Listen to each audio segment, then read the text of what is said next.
All right, let's try this again. Hey YouTube, what's going on? I'm in Pennsylvania. I just stayed the night in Clearium, Pennsylvania. Got a chance to relax for the night as I continue my trip on down the road, down 80 to 84, past New York City, past Boston, and on up to New England.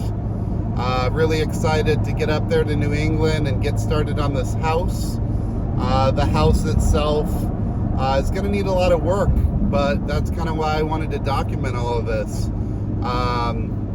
Really excited to have some friends come up. I plan on turning this house into an artist community / Airbnb. You know, people want to come up and enjoy the lake in the summer and the snow and ski resorts and stuff in the winter, as well as friends of mine coming up and turning it into an artist colony, honestly. I plan on taking over one of the studios myself and utilizing it for my art. I do stained glass. I want to get into eventually writing some sort of a book, but that's down the road quite a ways. So just going to continue down the road today. I just spent 3 days in Louisville visiting my dad, mom, and family, spending time with mom for her birthday, and just kind of enjoying time in Louisville. Like I said, I really have been wanting to make some videos in Louisville, but we'll get to that down the road also. I've always liked that term, down the road. I think I picked it up from the Charles Kuralt On the Road, but the whole down the road idea of just enjoying life and wondering what's around the bend was always kind of ingrained in my memory as a child, to just enjoy life, keep the road, keep going down the straight and narrow, and you never know what's around the bend. And I've kind of turned my whole life into that. It's always been awesome. Stayed at a Holiday Inn Express last night.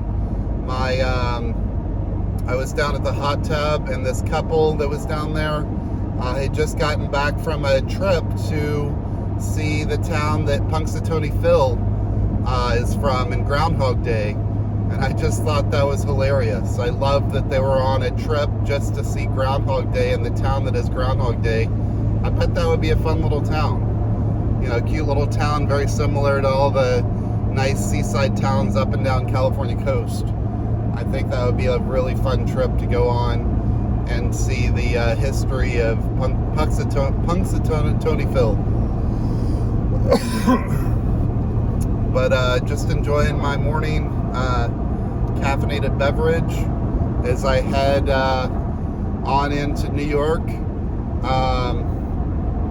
When I got out of college, my buddy John went to New York, and ultimately I went out to LA. He and I both kind of went in opposite directions as far as, you know, he went the New York City route, I went the Los Angeles route. And I really love the Eastern Seaboard. You know, I think every city on the Eastern Seaboard is just gorgeous in its own manner. New York City is really fun if you like to go see Broadway and you like kind of the hustle and bustle of the city. A lot of these towns are just awesome. I'm not sure how much time I'll have to leave New Hampshire while I'm up there, but if I get a chance, I definitely will make it to one of my favorite towns is Portland, Maine. If you've never been to Portland, Maine, they have a little minor league hockey team there, and it's right on the bay. Amazing seafood, super cute little town, like super cute little downtown, absolutely gorgeous. When it comes down to it, the region that I'm headed up to in New Hampshire is kind of a quiet region. There's not a lot of big city. It's kind of in the middle of nowhere. It's off of the beaten path, off the freeway up there, kind of in the middle of nowhere. It's called the Lakes region, and you've got Squam Lake up there, of course, but then you just have hundreds and hundreds of other little lakes up in that region. Absolutely gorgeous. Super. As I was told when I was up there in the winter time, they said if you like this place in the winter, just wait till you get up there in the summer, because the summer is when all the trees start to come out of hibernation, and you get a chance to just see everything in bloom. But I have to say, I was blown away by the starkness and beauty of it in the winter time. So I'm actually really excited to get up there and see what it's about. Going to be furnishing this entire house from scratch. What you see behind me in my car, I packed up quite a bit of stuff, I guess. A good amount that I could pack into my Jeep, head all the way across the country with. So that is what you see in the back is ultimately the only things that I have to put into this house so far. Everything else will have to get furnished on site. I'll probably go do a little bit of antiquing and a little bit of thrifting to get a base start, and then I'll have to go out and buy appliances and beds and anything else that's needed to furnish this house. So it's a totally new experience, and I had been looking for many a years for a house just like this. I actually started asking friends of mine. Ultimately, I have a lot of artist friends, and I would ask all my friends, I was like, if you had $100,000, what would you do with it?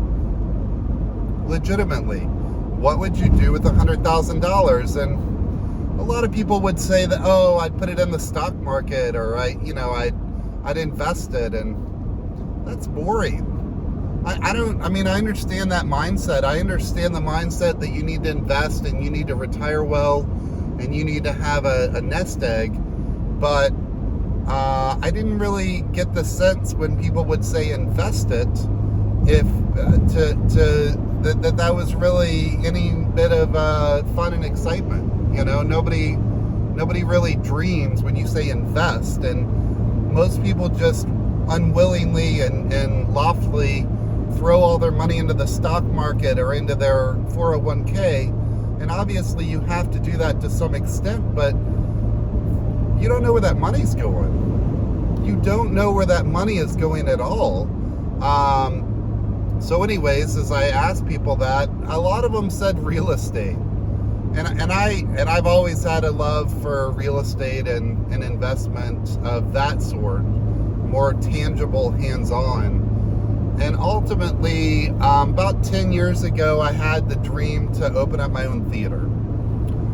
All my friends come from theater. All my friends come from artists, performing arts, yoga,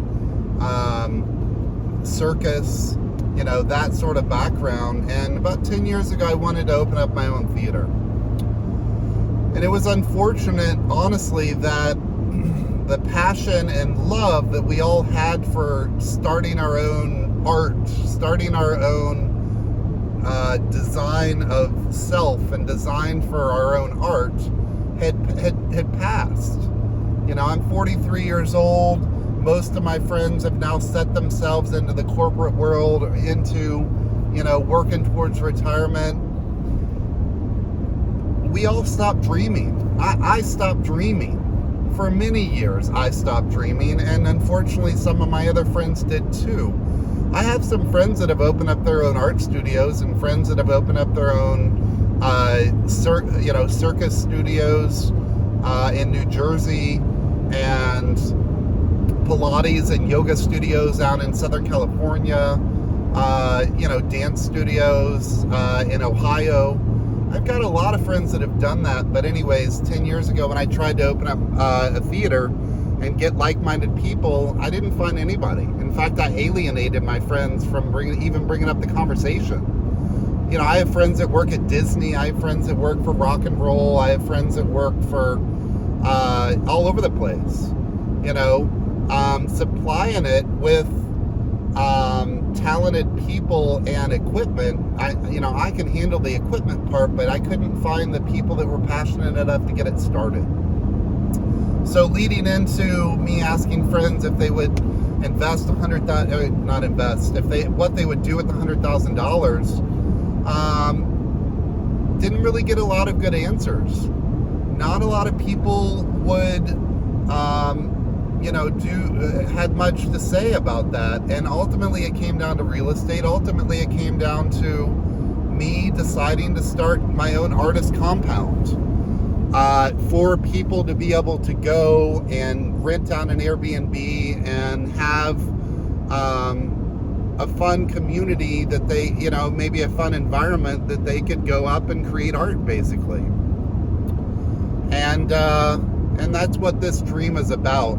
I wanted it to be in a cold climate. I live in Los Angeles, which is not warm by any means, but I've also spent time in Kentucky and in Nevada.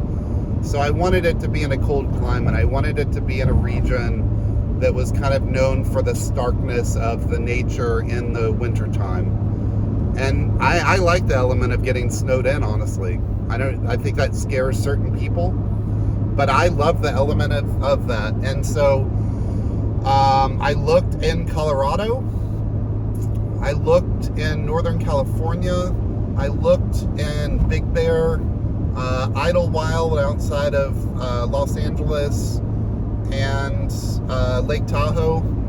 Looked in all those regions for like 3 or 4 years.